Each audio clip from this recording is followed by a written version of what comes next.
KCRA? I was based in McClellan Air Force Base in Sacramento in 1955 and 6. And we did a live television show in Sacramento on one of the stations with all the talent from the base, all of my squadron people who thought they could sing and dance and whatever. And it was on Sunday nights live, and we did it. It was a pretty good show and did very well. And then when I got out of the Air Force, I went back to Sacramento to one of the stations, KCRA, and the Kelly brothers owned it. And they had seen my show and what I'd done. So I thought maybe I could get a job. And the first question they asked me was, do you read the New York Times? And I said, no, why? And they said, the interview's over. And I said, what do you mean? They said, well, you know, to be in the news business, you really need to do certain things in our mind, and that's one of them. And I said, thank you very much, and I left. That was the end of the interview, and I was very despondent. But fortunately, about a month later, I got a job at KPIX in San Francisco. So it all worked out well. So it brought you closer to home and eventually to a business partner. Right. If I had read the New York Times and gotten the job in Sacramento, I never would have met Willie Mays or Charles Schulz. So wherever the Kelly brothers are, I love you. I did a show on Willie Mays in 1963 that went on NBC. And I called Mr. Schulz on the phone, and I said, I would like to do a documentary about you. He lived in Sebastopol at the time. And he said, I'm really not interested. I just want to focus on the comic strip. And I said, did you happen to see the Willie Mays show that was on the network? He said, oh yeah, I did see it. He's one of my heroes. Why? I really liked it. I said, well, we did that. We're a two-man crew. We would follow you around. And that's the kind of show we do. And there was a pause. And he said, well, if Willie Mays can trust you with his life, I guess I can trust you with mine. So we met. We did a documentary. In typical Charlie Brown fashion, we never sold it. But 2 years later, Coca-Cola called. And they said, we enjoyed that documentary a few years ago, and we wondered if you and Mr. Schulz had ever thought about doing a Christmas show. And I lied and said, absolutely. And they said, well, we need an outline in 2 days. If you could send it down, we have to decide on a Christmas show. So I called Mr. Schulz and I said, I think I just sold a Charlie Brown Christmas. And he said, what's that? And I said, it's something you're going to write tomorrow. So Bill Melendez, the animator, flew up from LA, and I drove up from San Francisco, and we sat down, wrote a Charlie Brown Christmas in about 8 hours, sent it to Coca-Cola. They bought the show, and that's how the whole thing began. When we brought it to CBS, they didn't like it. They thought it was just, you know, a little too slow. It did, for whatever, you know, everybody has different opinions. And they said, well, we have to run it. You know, it's scheduled. It's not, you know, it won't hurt anything. But unfortunately, there won't be any more. And then we ran it, and half the country tuned. We got a 50% share of the audience. And the guy from CBS called up and he said, well, we're going to order 4 more shows, but I want you to know my aunt in New Jersey didn't like it either. That was his justification, I guess, that he wasn't all wrong, you know. So we then went on to do 35 shows with them, and then we did another 15 thereafter when we hooked up with ABC. Charlie Brown Christmas was a complete revolution in that it was about kids, talking like adults, if you will, with a jazz score, which had never been on, you know, any cartoons before. And as Mr. Schulz said, if we're going to do the show, we should talk about the true meaning of Christmas. And of course, no show had ever done that before. So you had quite a unique half hour that surprised everybody. Bill Melendez and I, the animator, he and I thought we'd ruined Charlie Brown. So when the network didn't like it, you know, we weren't surprised. But when half the country tuned in, we were very surprised. And we were happy that we hadn't ruined Charlie Brown. And we did the Charlie Brown's All-Stars next. And then the network said, can you give us another blockbuster like Christmas? And I called Mr. Schulz. I said, well, I need another blockbuster. And he said, okay, come on up, have Bill come up, we'll give him one. And we all met, and he said, let's do the Great Pumpkin. And that went on to be one of our best, maybe our best show, animation-wise, that we ever did. I have to confess, I missed the All-Stars. A lot of people did. And I think it's summertime, perhaps. No, it was in the spring, and we got it 50 shares, same, Wow. yeah, Well, And- I know that I remember not seeing it and kicking myself. yeah. But I remember when The Great Pumpkin was coming on and Halloween. I remember watching that, and it. I'll tell you the first thing that struck me about it was the skies, the watercolor skies. It was like artwork. This was Bill Melendez's masterpiece. We did 50 shows together, 50 specials, but I always considered this was his masterpiece because of the color, because of the capture of the fall season, the vibrant colors, the action in the pumpkin patch itself, the close-ups, the drama of a little boy getting his holidays mixed up, having Snoopy fly for the first time, on the doghouse, having rocks put in Charlie Brown's bag. It was so much fun to do, and I think I'd put it right up there with the Christmas show. It's probably the two best we did. When we were talking about the trick-or-treating, Mr. Schulz started to laugh. I said, what are you laughing about? He says, I got a great idea. We'll have somebody put a rock in Charlie Brown's. And he started to laugh uproariously. He thought this was the funniest thing. And I thought it was too cruel. And I kind of half jokingly said, that's pretty mean. And Bill Melendez says, no, it's not mean. Let's do it 3 times. And that's how the rock got in there. But I was almost as concerned with that as when they had Woodstock carve up the turkey at Thanksgiving. For some reason, that always bothered me. Well, Mr. Schulz had been in World War II, and his experiences were, quite close to him, and he always liked Snoopy being the World War I flying ace. So that, in effect, is chasing, that's the bullet holes in the I was so worried about that, machine gun fire and everything. But after all, it's a cartoon, you can get away with that. But then he's going through the French countryside.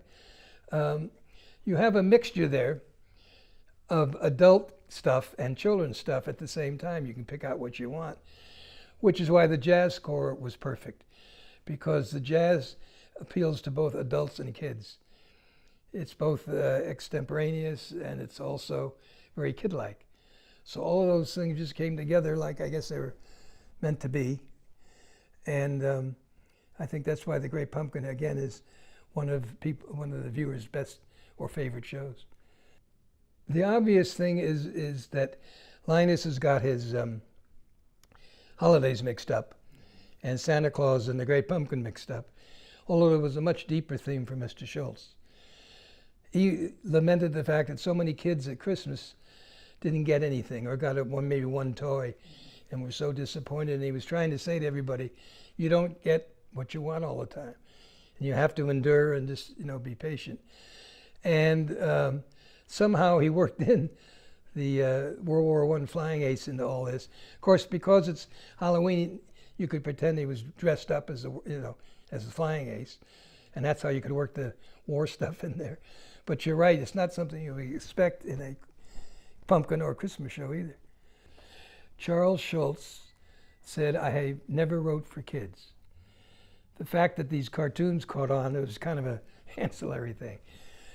He wrote for adults, and he used adult language frequently, and words that you would never hear in a cartoon, like hypocrisy or whatever. And the whole thing is that this comic strip revolutionized comic strips. It was the first one to talk about feelings. And words like sincerity would come up. No comic strip before this had ever talked about feelings. And the main feeling being when somebody gets bullied, how does that person endure? How does he keep going? Like when in the pumpkin where they draw on the back of his head, which is so cruel. But the point always is he endures. He comes back. And so you had the mix of a cartoonist who's writing for adults, having kids talk like adults, and you have an animator who's drawing for kids, if you will, and then the combination just worked. For years we couldn't, after we did the documentary, we couldn't sell it because the sponsors said, you can't have little kids talking like they do in the strip. So, it won't work. So that's why it took us a couple of years. Mr. Schulz never talked down to anybody.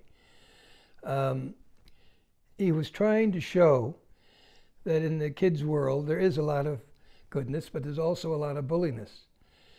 And I think it's certainly even more true today than 50 years ago. Or at least we know more about the bulliness today than we know, because of social media, than we knew 50 years ago. And I think that theme was the main theme in Christmas and Pumpkin and all our other shows. That